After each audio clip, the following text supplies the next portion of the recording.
Olá, internautas. Quem tiver na paz, aproveite. E quem não tiver, aplique o princípio da paciência, que certamente a paz chegará. Meu nome é Reginaldo Soares e vou pegar aqui minha colinha em braille, porque, para quem não sabe, sou deficiente visual. O nosso papo hoje é sobre literatura, história e, por que não dizer, cultura. Vamos conhecer a vida e obra do grande escritor e historiador piauiense, Padre Cláudio Melo. O Padre Cláudio Melo deixou uma vasta produção literária e parte dessa produção está aqui neste livro, a obra reunida do Padre Cláudio Melo, publicada pela Academia Piauiense de Letras. Excelente livro. Para falar conosco sobre esse assunto, convidamos o doutor Elmar Carvalho, juiz aposentado, poeta, contista, cronista, romancista, memorialista, crítico literário, membro da Academia Piauiense de Letras e autor de vários livros, dentre os quais estão, deixa eu pegar aqui minha colinha de novo, né? Histórias de Évora e Memórias, aliás, não é Memórias, é Confissões de um Juiz. Dois livros que eu já tive a oportunidade de ler e são duas obras belíssimas. Então, sem muita conversa, vamos ao que interessa. Agora é com o senhor, doutor Elmar Carvalho. A convite do professor Reginaldo Soares, grande defensor dos deficientes visuais e da história e da cultura de São Miguel do Tapuio, e também de atividades culturais, estou fazendo esta palestra visual, esta palestra virtual, em homenagem ao Padre Cláudio Melo. Ele nasceu em Campo Maior, em 2 de março de 1932.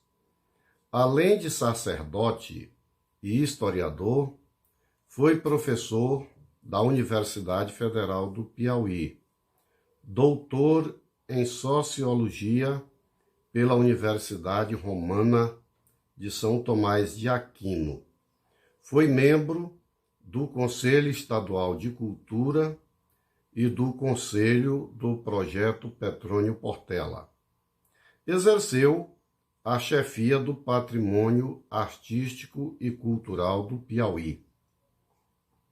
Pertenceu à Academia Piauiense de Letras. Publicou artigos em diversos periódicos, que dariam um belo volume. Exerceu seu mistério sacerdotal nos municípios de São Miguel do Tapuio, Campo Maior, São Pedro do Piauí e Teresina. Sobre Campo Maior e São Pedro do Piauí, Padre Cláudio escreveu importantes obras historiográficas, desde os primórdios desses municípios. Entre as obras que escreveu, citarei as seguintes: O Marte dos Tacarijus, O Povoamento do Piauí, O Último Berço dos Tacarijus, Os Construtores de Nossa História. Este aí sobre o padre Tomé de Carvalho. Os Jesuítas no Piauí, Os Primórdios de Nossa História.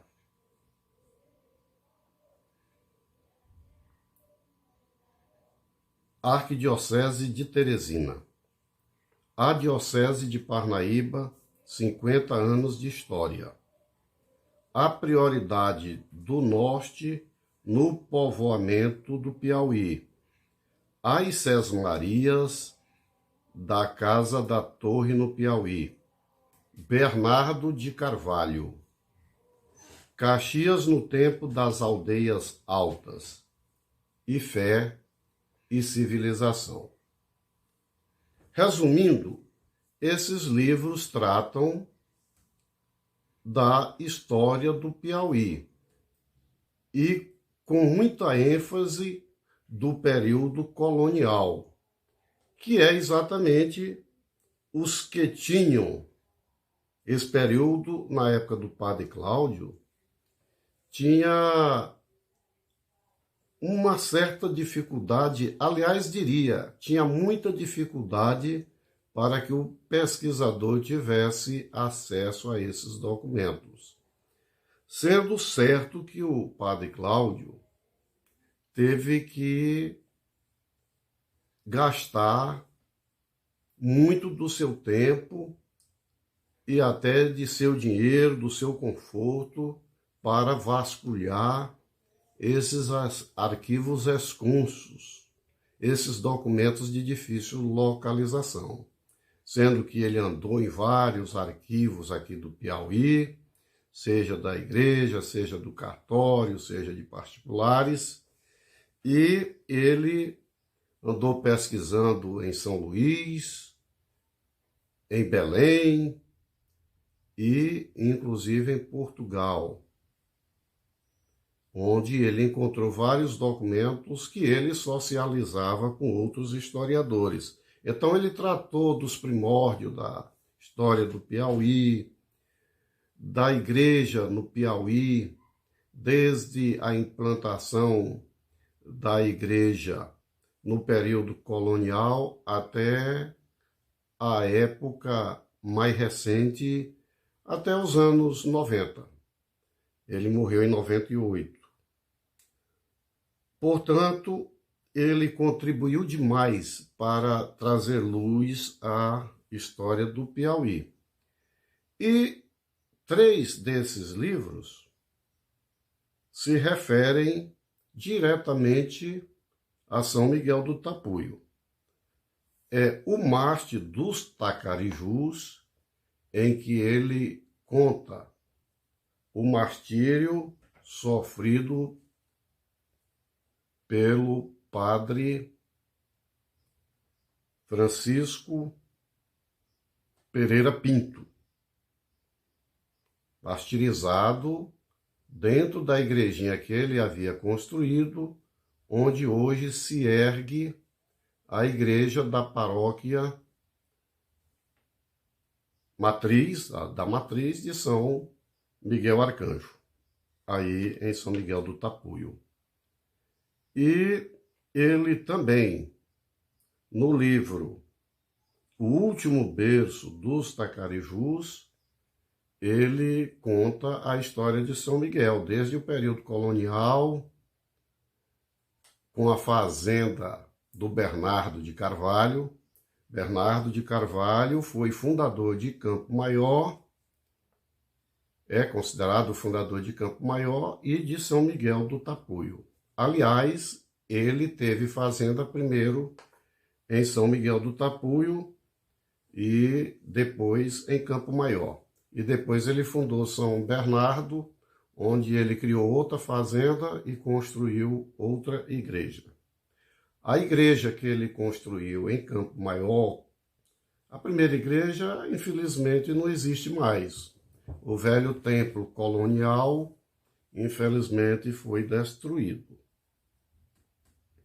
E ele fala nos filhos ilustres de São Miguel do Tapuio, tanto os antigos como os da atualidade. E nessa história de São Miguel, ele conta a história da senhora Rosaura Muniz Barreto, que é uma história muito interessante e que tem certa semelhança com a história da senhora Mariqueza. essa senhora, quando perdeu o seu primeiro marido, contratou um rábula para fazer o inventário. E esse causídico, esse rábula, parece que só estava interessado na riqueza de Dona Rosaura. Tanto que ela terminou se separando desse homem com quem ela veio a se casar posteriormente. Ele veio para fazer o inventário, hospedou-se na casa dela e ela veio a se casar com ele, mas depois, vendo que ele queria maltratar os seus escravos, por quem ela tinha amizade aos seus escravos, era uma senhora generosa, bondosa, ela então não suportou mais o convívio com esse seu segundo marido e veio a se separar dele. Portanto, o padre Cláudio é, sem dúvida, um historiador que contribuiu muito para a história do Piauí como um todo e contribuiu demais com a história específica de Campo Maior e de São Miguel do Tapuio. Eu iniciei minha amizade com o padre Cláudio Melo, creio eu, no começo dos anos 80, no final dos anos 80 ou no começo dos anos 90. Mas o fato é que nos anos 80, em meados por aí dos anos 80, eu assisti a uma importante série de palestras sobre as 3 datas magnas do Piauí. O 19 de outubro, referente ao 19 de outubro de 1822, que foi quando Parnaíba proclamou a independência em terras piauienses. O 24 de janeiro de 1823, que foi quando o governo provisório do Piauí aderiu oficialmente à independência proclamada por Dom Pedro I.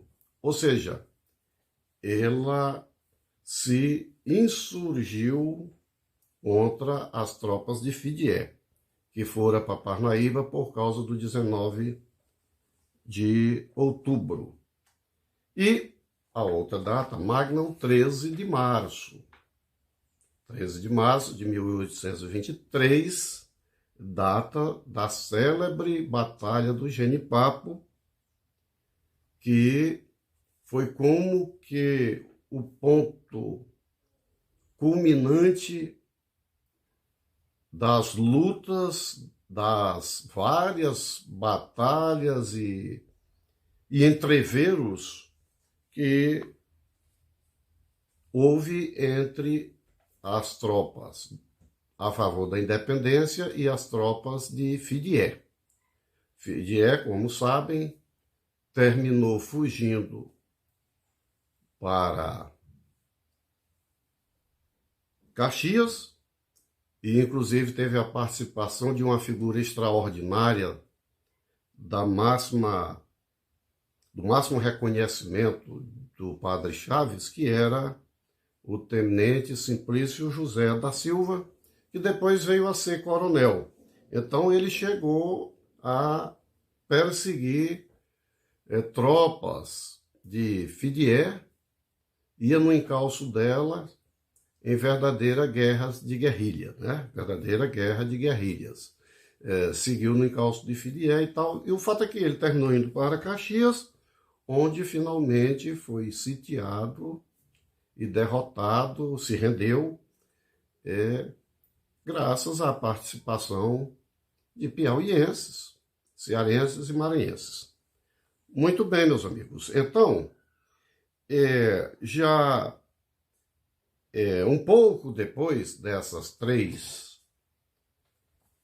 palestras, eu convidei o Padre Cláudio para prefaciar o meu livro Cromos de Campo Maior, e ele fez um lindo prefácio. E mais ou menos por essa ocasião aí, final dos anos 80 ou começo dos 90, ele também me deu devidamente autografado o livro Bernardo de Carvalho, onde ele exalta essa figura extraordinária, porque, embora ele tenha brigado com índios, mas não tinha aquela fúria, não era um genocida, muito ao contrário.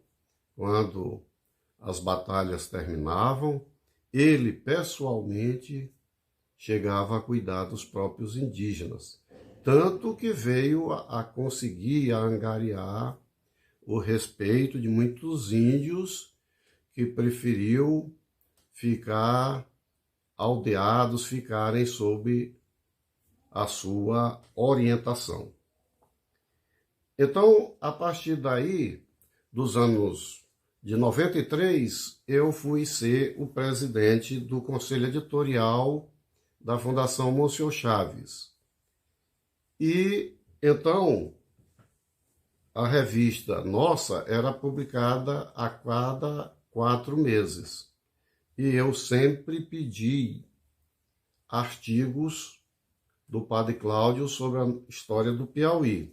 De modo que, se esses artigos que ele publicou de forma avulsa, tanto na revista Cadernos de Teresina, como na revista da Academia Piauiense, na do Instituto Histórico, e outros periódicos, esses artigos enfeixados dariam um belo livro do nosso padre Cláudio Melo. Na minha palestra em Campo Maior, eu me referi a 4 grandes historiadores mortos, já falecidos.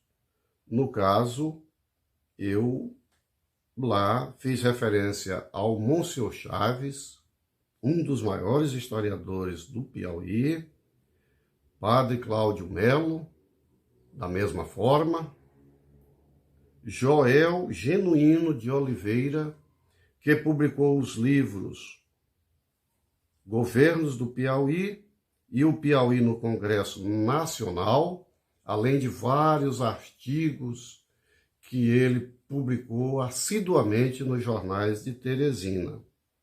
De modo que Joel Genuíno de Oliveira, que tinha o pseudônimo de Job Vial, foi um grande historiador. E o outro foi o Reginaldo Gonçalves de Lima, que escreveu um livro sobre Campo Maior, tanto na parte historiográfica como na de turismo, de atividades outras, esportivas, culturais, e também que falava em jornais, sobre as figuras importantes de Campo Maior em diferentes ramos de atividade. Lá lembrei 4 pessoas ligadas a Campo Maior, hoje injustamente esquecidas. O próprio Bernardo de Carvalho, que, segundo o padre Cláudio, foi a mais importante figura do Piauí colonial, foi o homem que lançou as bases administrativa e hierarquizada, segundo o padre Cláudio Melo, do que viria a ser o Piauí.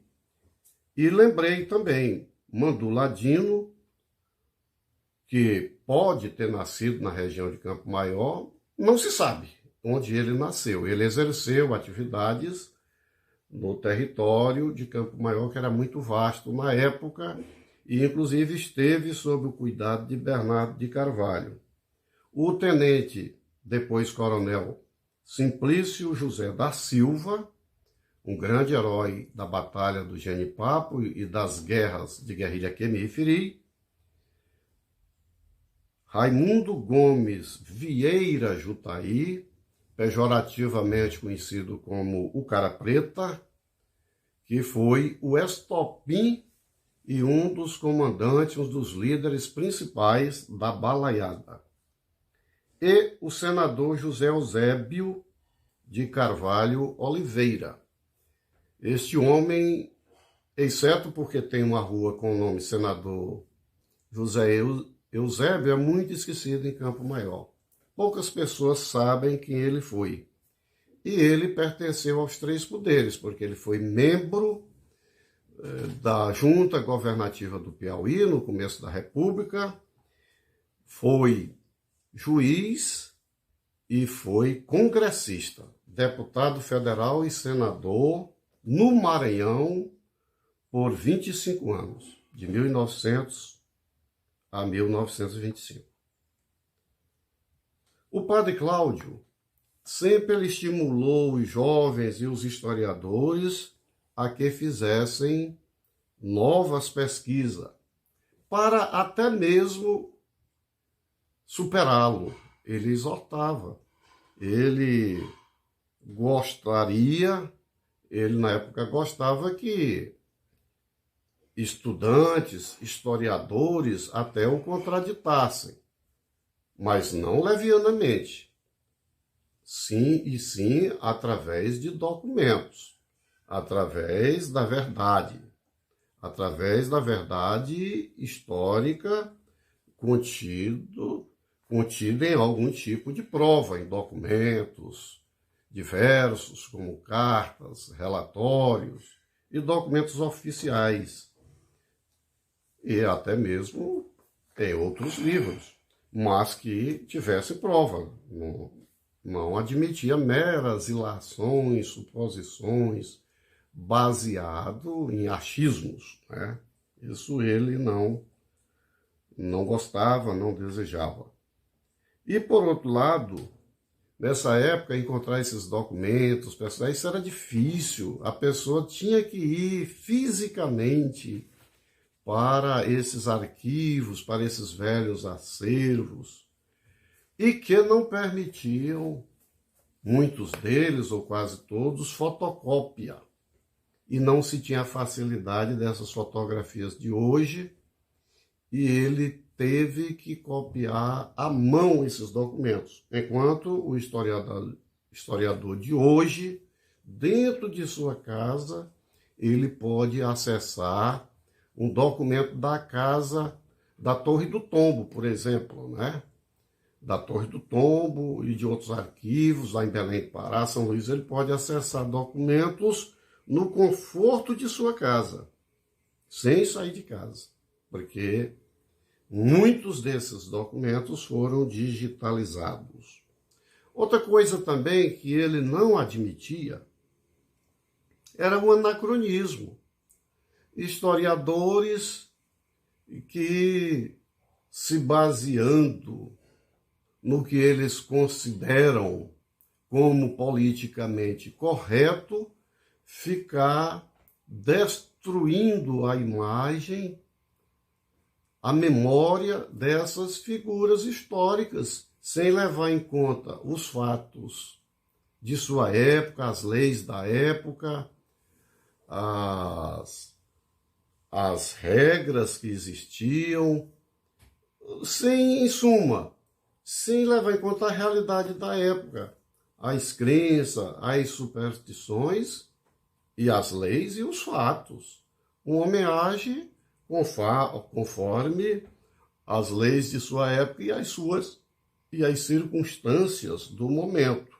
Então ele não admitia esses iconoclastas de hoje ficar denegrindo essas figuras históricas, não é? E mesmo porque essas figuras existiam os juízes e os tribunais. Se uma pessoa não seguisse as leis, eles poderiam até ser condenados, porque existiam leis e juízes.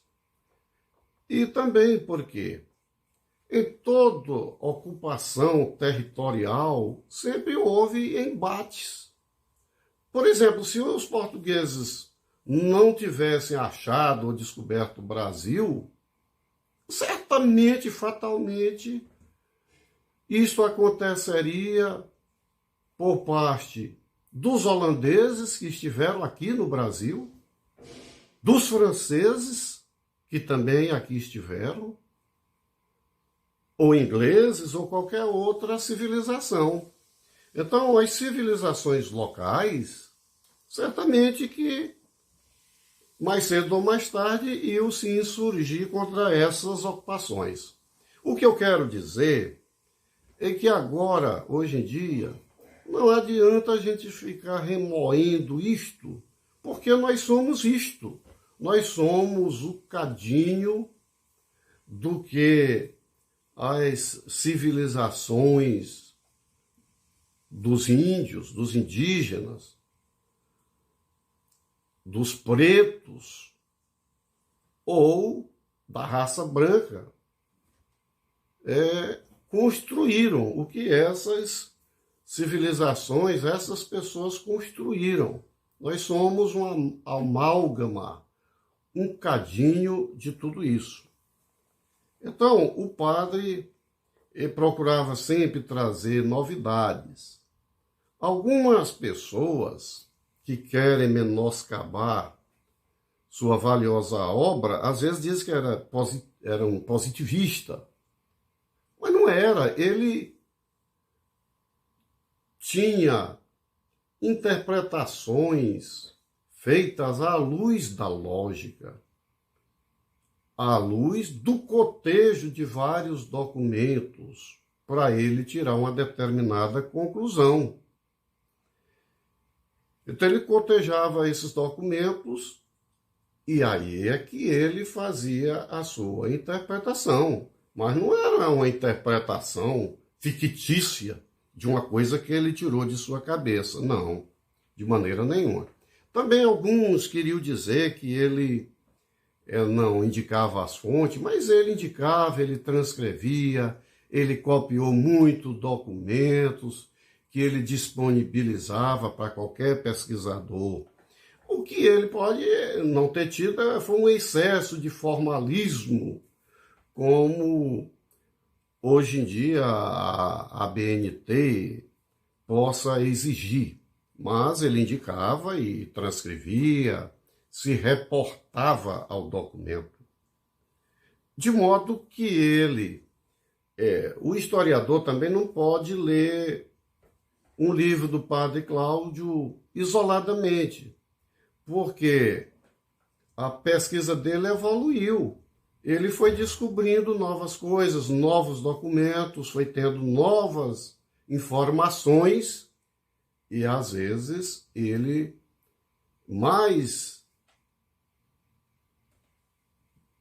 recentemente, ou seja, posteriormente ao início de suas pesquisas, às vezes ele mudou algum ponto de vista, porque ele teve acesso a outras informações, a outros documentos. De modo que o principal para os historiadores é cotejar a obra dele como um todo. E agora eu vou aqui passar a ler uma parte do meu prefácio ao seu monumental livro Obra Reunida, que contém a sua tese de doutorado na área de sociologia e um outro livro também em que ele trata de assuntos da sociologia, sobretudo dos problemas da pobreza existente no Piauí e no Nordeste. Então tem esses dois livros sociológicos voltados para a sociologia, que era uma matéria dele, e até ele chegou a dizer que seria da predileção dele, mas depois ele se dedicou mesmo, com todo afinco, foi a historiografia. Então vou ler parte do meu prefácio e com essa parte encerrarei a minha palestra virtual. Despojado de vaidade, embora tenha elaborado a biografia de ilustres personalidades da história do Piauí, Cláudio Melo nunca escreveu a sua própria história, nem mesmo de forma sintética, nem tampouco, do meu conhecimento, concebeu obra autobiográfica, memorialística ou confessional. Também, desprovido de egoísmo, socializava as suas pesquisas, permitindo que outros historiadores utilizassem as suas anotações e registros, fruto do sacrifício de seu demorado labor em acervos sem conforto e muitas vezes remotos, de difícil acesso a piauienses. Estimulava os estudantes e pesquisadores a escreverem novas obras, inclusive contraditando-o, se fosse o caso, ou indo além do que ele alcançara desvendar. Todavia, sempre propugnava pela verdade, pelo apego ao conjunto de documentos e não a meras ilações ou suposições, sem fundamento em fontes idôneas e aceitáveis. Nasceu na cidade de Campo Maior em 2 de março de 1932, como dito, e exerceu os cargos a que já me referi, e cujos livros, alguns, comentei sucintamente. Padre Cláudio é um historiador que prezava, sobretudo, a verdade e o contexto da época em que os fatos aconteceram, para não cometer injustiças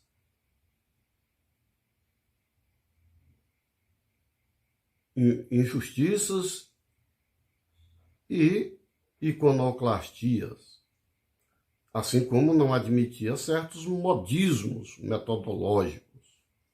Assim, se insurgiu com altivez contra certos anacronismos, quando alguns afoitos historiadores, entre aspas, detrataram e defenestraram importantes figuras históricas, sem levar em conta a realidade, as leis, os costumes, as crenças, as crendices e as superstições da época em que essas pessoas viveram.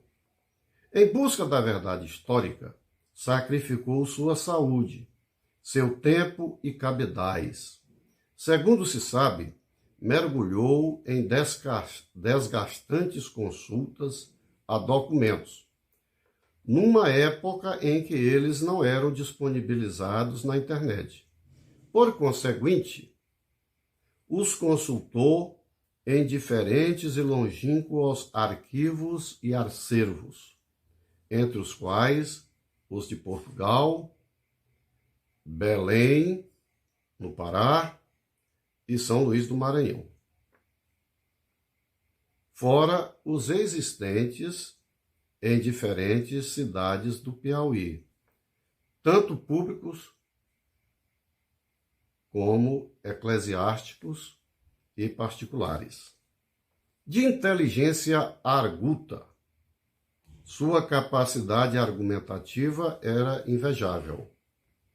Contudo, suas conclusões não eram tiradas de meras suposições e hipóteses, mas do cotejo de vários documentos. Como suas pesquisas, leituras e releituras se prolongaram por vários anos, desenvolvia e aperfeiçoava suas teses e ilações em obras posteriores.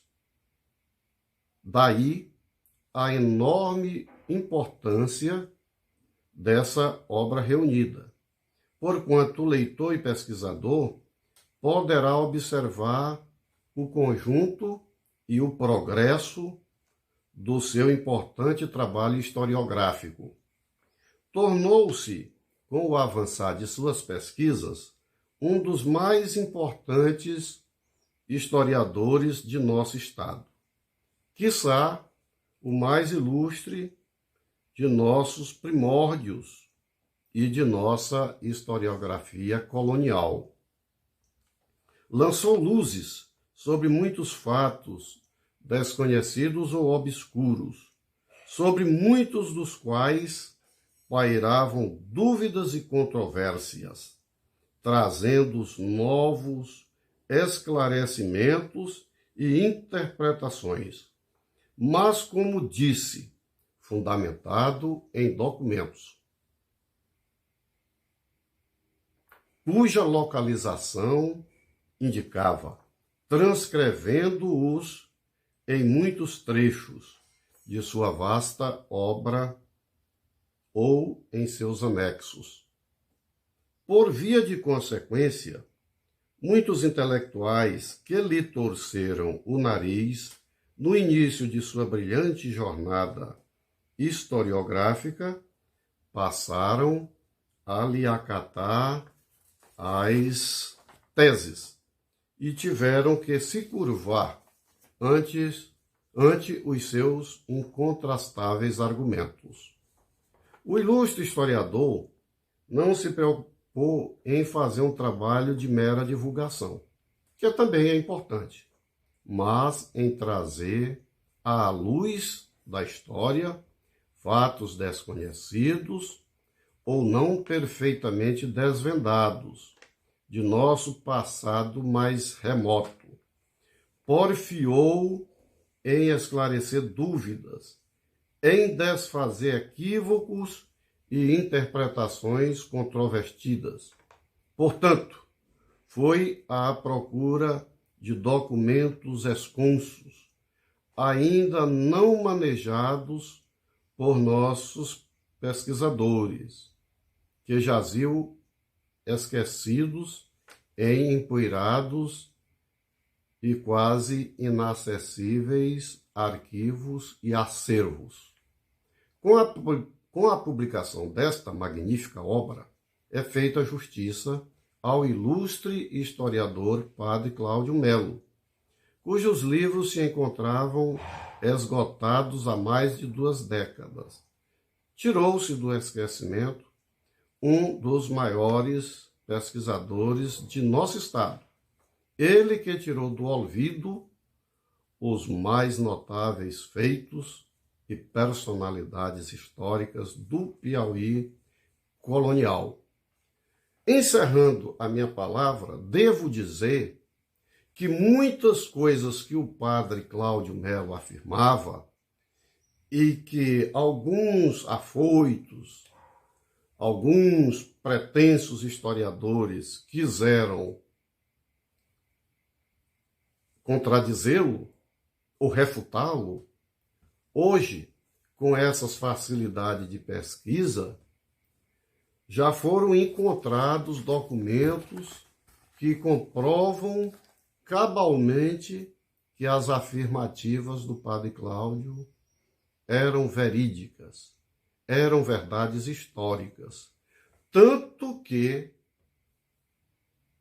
hoje já não se tem mais dúvida, tanto com a certidão do padre Tomé de Carvalho, como um outro documento que o Reginaldo Miranda conseguiu descobrir através de pesquisas internéticas em arquivos virtuais, conseguiu descobrir um documento que ele transcreve em seu artigo, e eu também transcrevo em um artigo meu sobre a localização de Bitoroccara.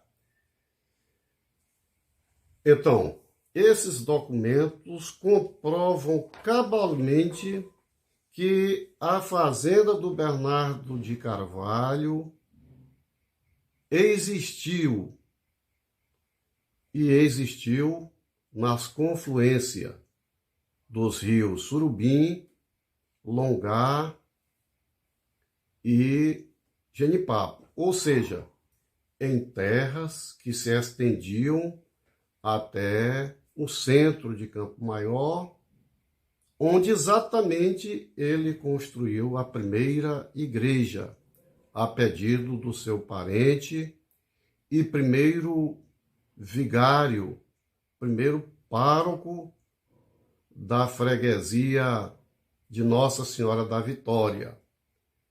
Vale dizer que essa freguesia se estendia por quase todo o Piauí. Então, o Padre Cláudio merece todas as nossas homenagens, todo o nosso reconhecimento e gratidão pela monumental obra de pesquisa que ele desenvolveu numa época em que as pesquisas eram difíceis, desconfortáveis, em arquivos empoeirados, cheios de ácaros e outros problemas, mofo, etc. Parabéns e honremos a memória do grande historiador Padre Cláudio Melo.